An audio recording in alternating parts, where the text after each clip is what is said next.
Tonight on SCTV3, see how students can best prepare for upcoming course registration.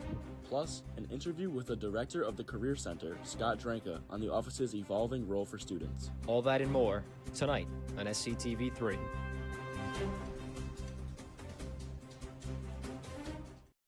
Hello, and welcome to this edition of SCTV3 Weekly News. I'm Connor Rourke.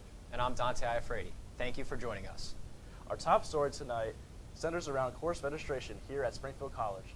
The final month of the spring semester is a time for students to meet with their advisors to plan for summer and fall classes. But advising isn't just about picking courses. It's about making sure students stay on track, explore new opportunities, and set themselves up for success. I explored more about why building an effective course schedule is so important. With course registration right around the corner, Springfield College students are meeting with advisors to plan out their summer and fall schedules. Whether it's picking the right classes, staying on track for graduation, or exploring new academic opportunities, advising plays a key role in student success. So the way that you can make things easier for your advisor is to look at PrideNet before you come into the appointment and have a sense of what classes you want to take. Even if you're not totally sure about what classes you have to have for the next semester, having a sense of what you might be interested is really good. And if you have your calendar grid, where you start to fill out where different classes might go and what other obligations you have, that makes it a lot easier for us to visualize your schedule. As advisors help students navigate their options, many students are also taking an active role in shaping their academic journey. From balancing coursework with internships to making sure they're meeting degree requirements, the advising process is all about collaboration. My first 2 years here, or first year and a half, I was undeclared, and when I declared later on in the spring of my sophomore year, they did a really good job of, even though I'm playing catch up with all my classes, they're doing a really good job of getting me back up to speed, finding internships, stuff like that. So yeah, I think they're doing a really good job helping me with advising. So. Students should have already gotten an alert to their emails on how to properly set up a meeting with your advisor to talk about next semester's classes. Reporting for SCTV3, I'm Dante Iafredi. With registration deadlines approaching, students are encouraged to meet with their advisors early and take an active role in planning their academic future. They can also visit the My Student Profile tab on PrideNet for more information. Tomorrow, the Occupational Therapy Program will hold an Adulting Academy, a class for young adults to learn life skills. It's run by second-year grad students in the Occupational Therapy Program, allowing them to teach adults certain life skills. This can range from learning how to make food, relearning a certain skill due to an injury, or helping adults achieve their life goals through building positive habits. The Adulting Academy was held last year, with this being one of the last events for OT students before starting their fieldwork. The program also has 3 other sessions after tomorrow, helping the adults progressively build up these skills over time. That last session is we get to actually look out into the crowd and to say, wow, this person, you said that you wanted to do this, and here's all the progress you made toward that. And it's great for our participants to actually take the time to realize, like, I've had a lot of fun, and I've also learned so much, and now I'm able to do so much more from being in this program. After tomorrow, the next events take place on April 11th, 18th, and 25th.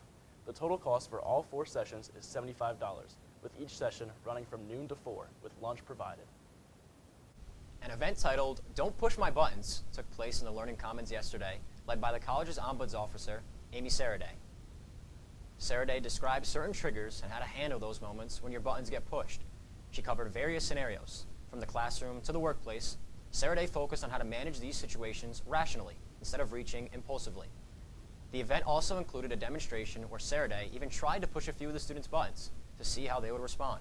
For those who find themselves more prone to irritation, the message was clear. Take a deep breath and try to shift your mindset toward positivity.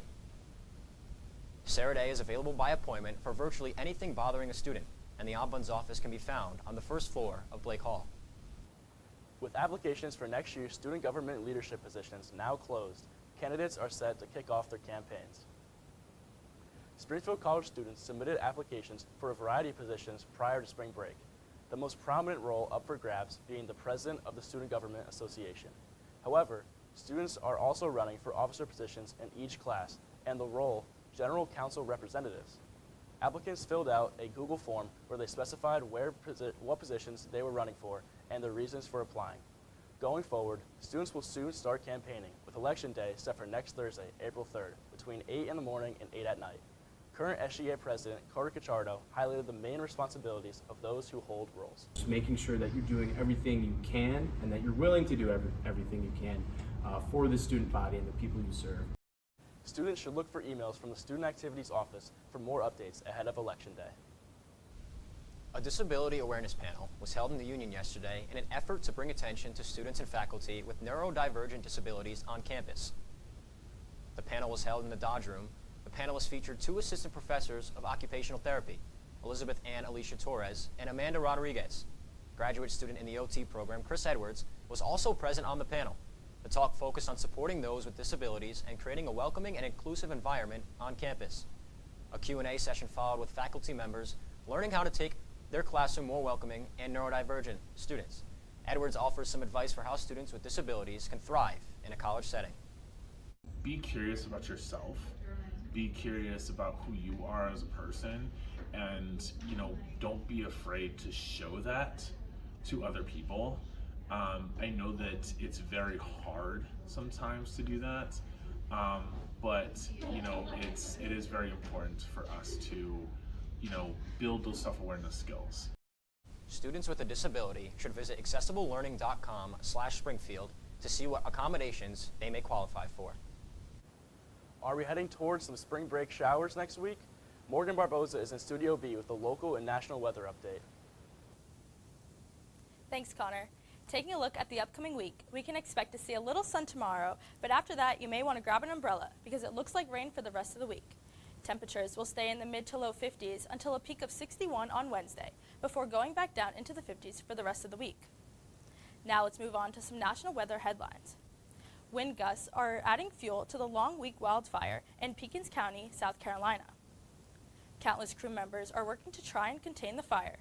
The South Carolina Forestry Commission says that even with multiple containment lines in place, the Table Rock State Park fire has, the fire department says that they are doing what they call an aerial assault, which is when they drop water over the fire to stop the spread. With winds picking up in the area, the South Carolina Forestry Commission says the fire has grown in size over 2,000 acres over the past week. That's all we have for this week's weather update. Back to you guys in Studio A. When we come back, Scott Dranka, the director of Springfield College's Career Center, explains how the responsibilities of the office has shifted over the years.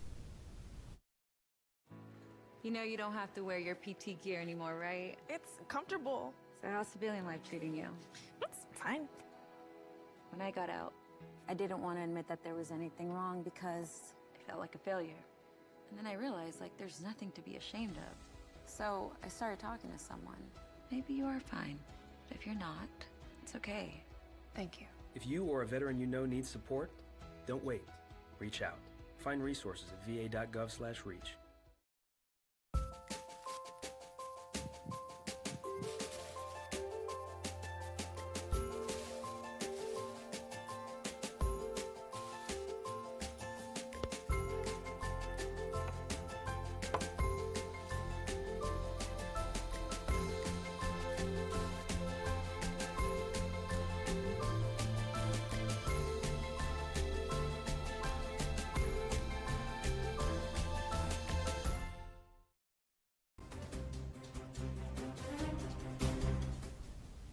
Scott Dranka's role as the head of the college's Career Center goes far beyond simply helping a student build a professional resume.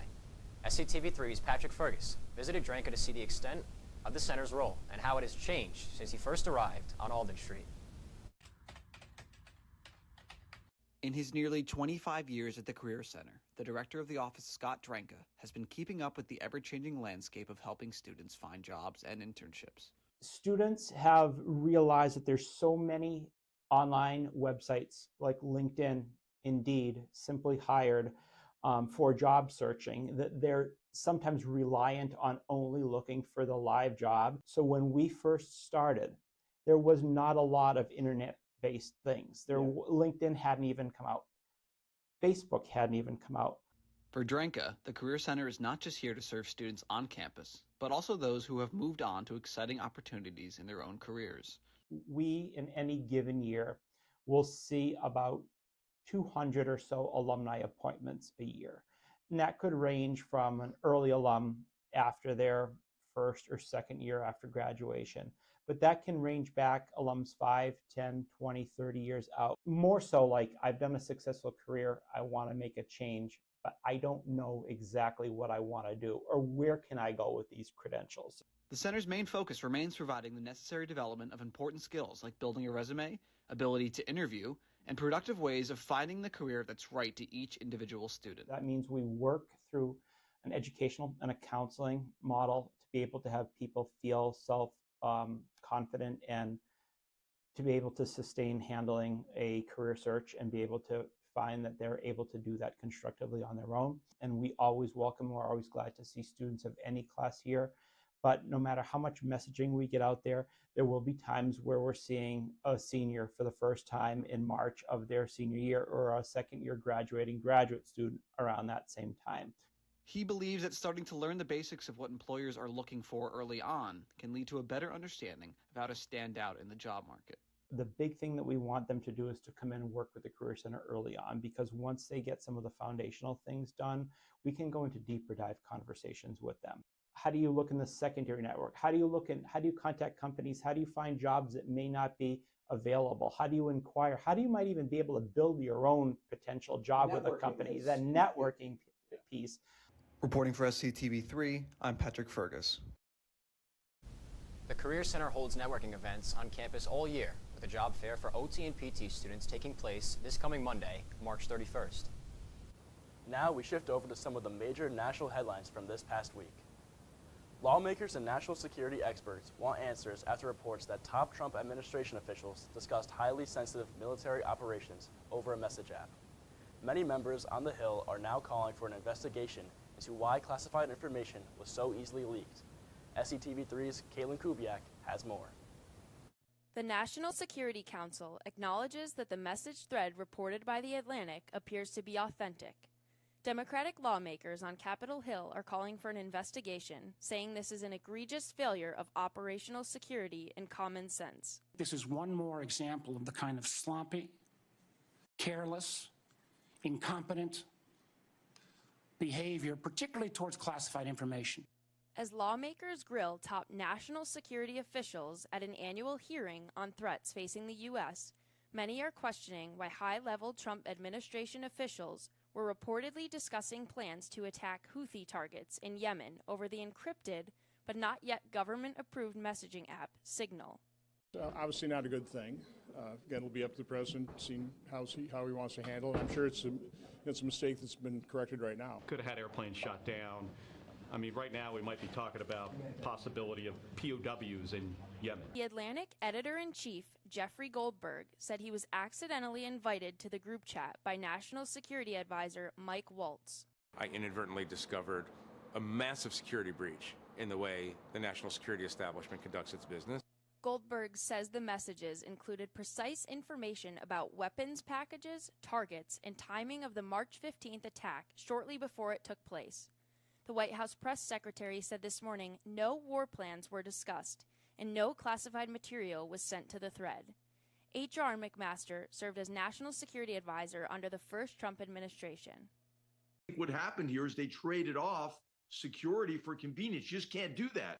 The White House press secretary also said the president continues to have confidence in his national security team, including National Security Advisor Mike Waltz.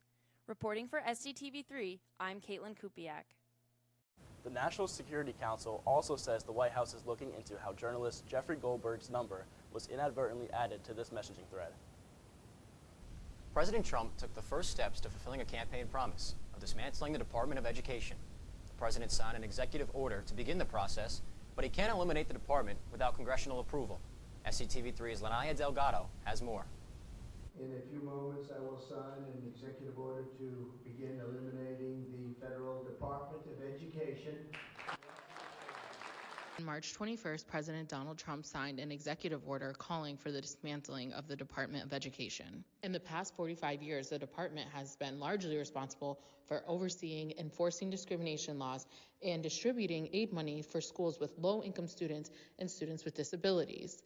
President Trump thinks that the states should be fully in charge of their own education system. I believe the states will take actually better care of them than they are taken care of right now. However, just because President Trump signed this executive order doesn't mean that it will go through. I hope they're going to be voting for it because ultimately it may come before them. Eliminating the department entirely will require an act of Congress, which both Republicans and Democrats will vote on.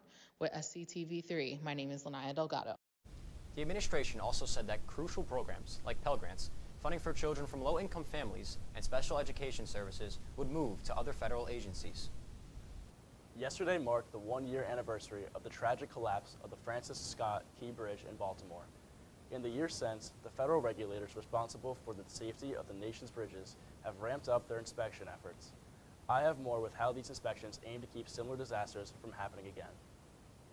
Many remember the country shock the day the Francis Scott Key Bridge in Baltimore, Maryland collapsed last year.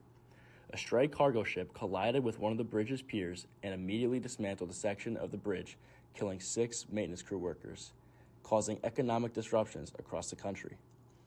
At the time of its collapse, the bridge's risk of collapse was estimated to be 30 times higher than the recommended number. The country has now sent out evaluations to 68 bridges across the country to ensure that a mistake like this never happens again. Telling bridge owners is that they need to know the risk and determine what actions they need to take to ensure safety. The families of the Key Bridge collapse gathered with first responders and leaders of Maryland to lay wreaths in the Patapsco River, the site where the bridge collapsed. March 26, 2025 marked 1 year since the tragic collapse of the bridge. On this day, Governor Wes Moore and the state of Maryland held a Francis Scott Key Bridge commemoration ceremony to remember those we lost, honor those who courageously responded, and commemorate the resilience of Baltimore and the entire state. Maryland is now working on building a new Key Bridge, which is scheduled to be finished in 2028. With SCTV3, I'm Connor Rourke. The new Key Bridge is expected to have modern safeguards and be built nearly 50 feet higher than the previous one, allowing for taller ships to port in Baltimore. After the break, Emma Bynes has all the latest from Pride Athletics on SCTV3 Sports Extra.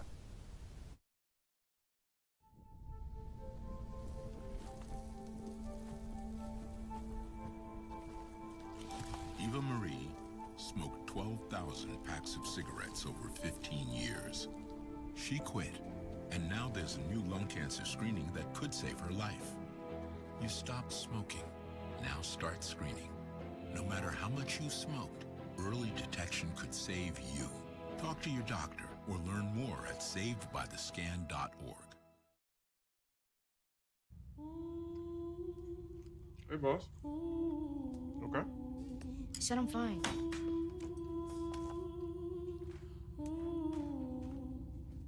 Me the bed, see you in the morning.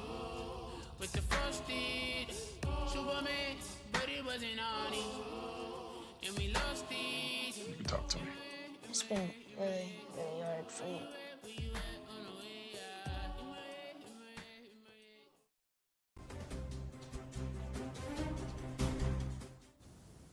Hello and welcome to this week's edition of SCTV3 Sports Extra. I'm Emma Bynes, bringing you the latest on all things Pride Athletics. Here's a look into how Springfield College Athletics performed this week. Women's lacrosse continued its hot streak with a 19-3 NUMAC win against Salve Regina last Saturday. Lily Johnson scores the first goal of the game by rifling the ball into the bottom right pocket of the net. Women's lacrosse plays its next matchup on Saturday at Clark. Men's lacrosse beat Emerson 20-6 in a NUMAC matchup this past week. Jake Degnan receives the ball, roll dodges his defender, and takes a low shot that finds the back of the net. That was one of his 4 goals in the game.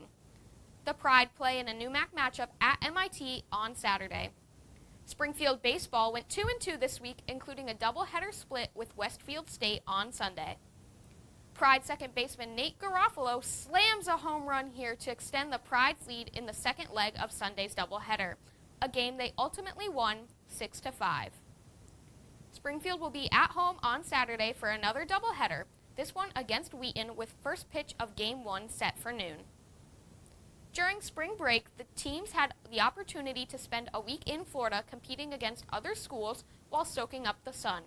SCTV3's Kyle Valentine spoke to a couple athletes about their spring break experience. For spring break, Springfield had multiple athletic teams travel to Florida to compete in warmer climates. Let's see what some of the players had to say. So you guys just went to Florida, so what are some highlights that you had? Last year we had a tough game against Hope. We wanted to come out and really play hard against them this year, and we definitely did. We ended up beating them, so that was definitely a highlight of the week. Yeah, it was an awesome experience. We headed down to Orlando Saturday before break, and we got there. We have a big house that we all live in together, so it's a great bonding time. But you know, it's good to all get together. There's 12 of us. So it was really an awesome time to practice some, play some matches, and just bond as a team. Florida, it was fun. We didn't end up snagging a win down there, so that was a little tough, but just building team chemistry that was a big part of it. I know Chris had touched upon beating Hope. That was a big win for us that we wanted to bounce back from last year, but big highlight just being in the house with the team. Like, we build a lot of connections and we get a lot closer, and it's great like rolling into new max and more games later in the year. How do you think it helped living with your teammates and just really like always being with them? So we got to learn a lot about each other, things we didn't know.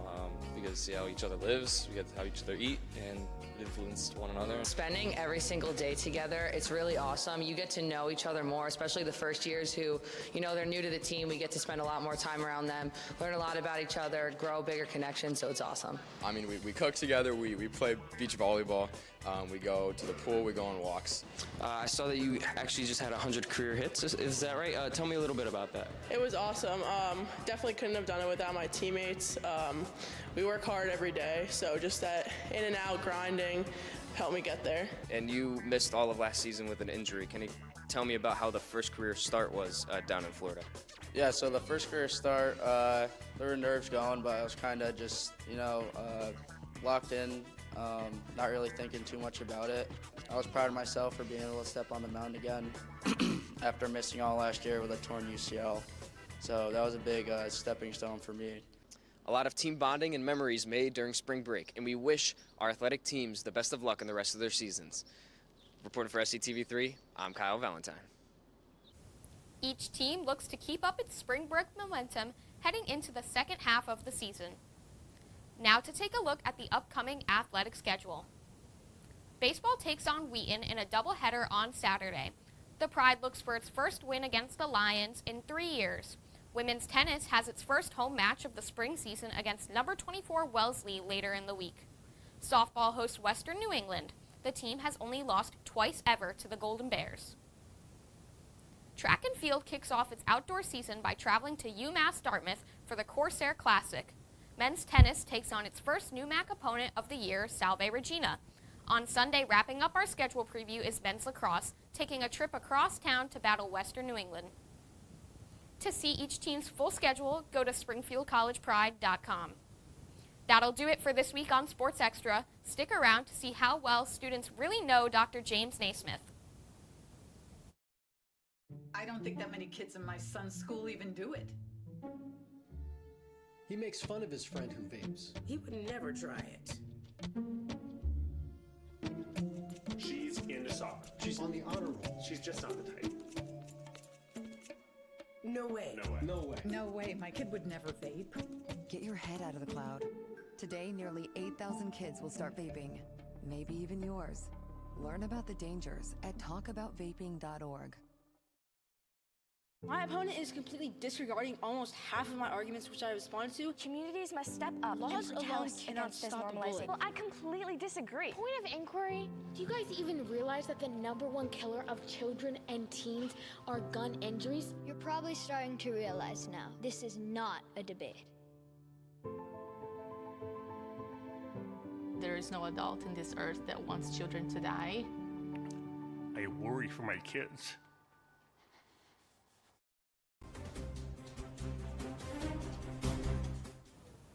This year marks the 15th anniversary of the James Naismith statue outside the campus union. SCTV3's Liam Riley went out to see how much students really know about the father of basketball.